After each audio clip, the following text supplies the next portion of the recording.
The View from Here, Friday, February 14, 2025, Valentine's Day. Grace and peace to you all. It is Valentine's Day today, and many of us are thinking about love and significant relationships. Others are alone without a spouse or significant other or partner, maybe because we're divorced or separated or our spouse died. Others are by themselves, maybe wishing for a relationship, or maybe they came out of a bad one and just need a break. Well, the thing is, all of us need to know that we are loved, whether or not we are in a significant relationship. We know that my life matters for something. Well, here's what I want you to know today. In Mark's telling of the story of Jesus, when Jesus was baptized, when he came up out of the water, he saw the heavens open and the Spirit descended on him in the form of a dove. And then he heard this voice saying to him, "You are my Son, the beloved. You are the delight of my life." Wow, what a message. What a message. It's a message that we all need to hear. And when I, as a pastor, baptize a child or an adult, it's the affirmation we as pastors give to that person so they know they are beloved children of God and their lives matter to God and to others. Think of the power of affirmation in your own life. Doesn't it make you feel good? Doesn't it make you feel like you are worthy? Doesn't it make you feel like, I can do this? It doesn't make you feel like my life matters for something. And so you try harder. I think the opposite is also true. If you feel unloved, unworthy, incapable, and your life doesn't matter, why try?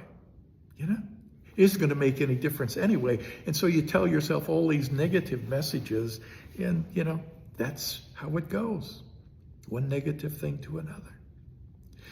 When I read the story of Jesus in one of the Gospels, I see Jesus ministering to people who their society and the religious people of the day, scribes and Pharisees they were known as, pushed those people to the side as though they didn't matter.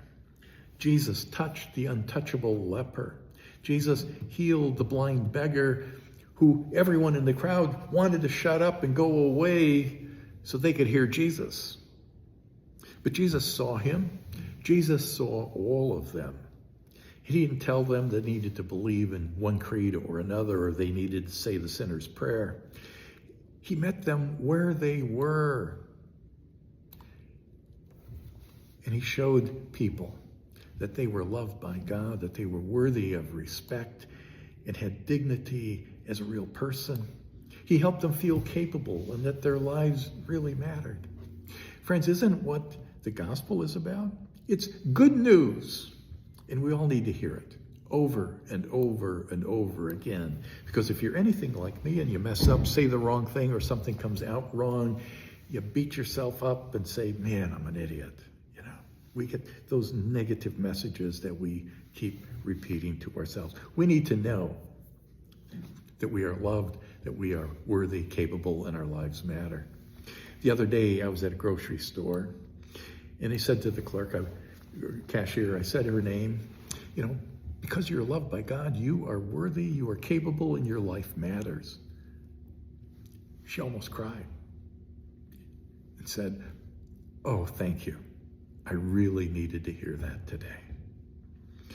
Why don't we who claim to be followers of Jesus say something like that to people rather than, if you were to die today, would you go to heaven? I grew up saying those kinds of things to Lutheran and Catholic friends because they didn't express their faith the right way. Which do you think is a better witness? Or what if you said those words to a gay or trans person instead of condemning their lifestyle, which you really have no clue about? Believe me, they didn't wake up one morning and say, I think I'm going to be gay today. Or, I don't like being the gender of my birth, so I want to change to a woman or a man. They have spent years wrestling with their sexuality and their identity. They have been abused. They have been beaten. They have been called names. They've been threatened by Christians, no less. And yet here they are trying to make the most of their life, such as it is. And isn't that what we all want? Don't we all want to be accepted for the person we are, no matter what our sexuality is, no matter the color of our skin or the nation of our origin? Friends, Jesus didn't turn anyone away.